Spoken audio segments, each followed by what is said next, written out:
Operation सिंदूर की सफलता के लिए भारतीय सेना को धन्यवाद देने के लिए चोपड़ा नागरिक समाज ने तिरंगा यात्रा निकाली।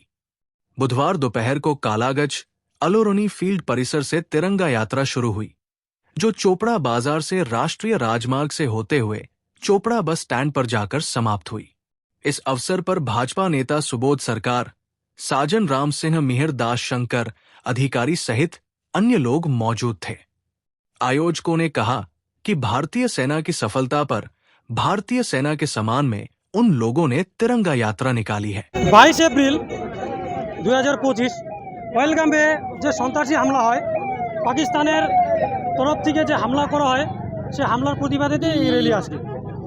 যেভাবে পাকিস্তান আমাদের ভারতীয় নাগরিকদের পহেলগামে হত্যা করেছে সেটা সারা বিশ্ব জানে।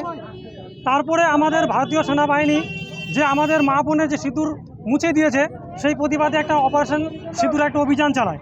এই অপারেশন সিঁদুর অভিযান চালিয়ে পাকিস্তানের কোমর ভেঙে ফেলেছে এবং কি আগামী দিনে পাকিস্তান যাতে উঠতে না পারে তারও ব্যবস্থা চলছে।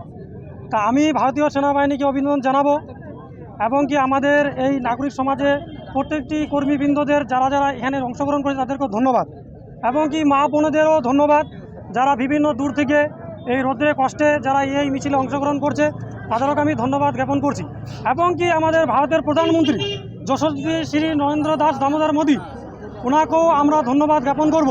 ওনার আজকে 56 ইঞ্চি সিনা আছে, গোটা বিশ্ব দেখল। আমার নাম শঙ্কর অধিকারী। আজকের এই র্যালি নিয়ে আমাদের বিরাট সাফল্য। সারা ভারতবর্ষব্যাপী এই তিরঙ্গা অভিযান চলছে। দিকে দিকে মানুষের যে উৎসাহ সেটা ছড়িয়ে পড়ছে। আমাদের সেনাবাহিনী ভারতবর্ষের পাকিস্তানকে বিপুলভাবে পরাস্ত করেছে।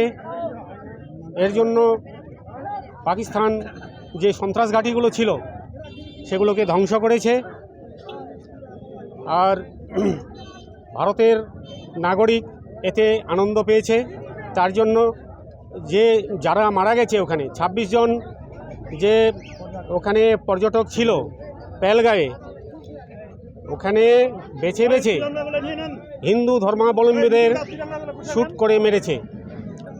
তার জন্য প্রধানমন্ত্রী আমাদের এই অভিযানের নাম দিয়েছে সিঁদুর অভিযান, যেন আমাদের যে যারা মারা গেছে তাদের স্মৃতির সিঁদুর যেন সাফল্য পায়, এটাই উদ্দেশ্য। আমার নাম সাজন রাম সিংহ, এই চোপড়া বিধানসভায় কেন্দ্রে বাস করি। আতঙ্কবাদী তো অনেক আছে।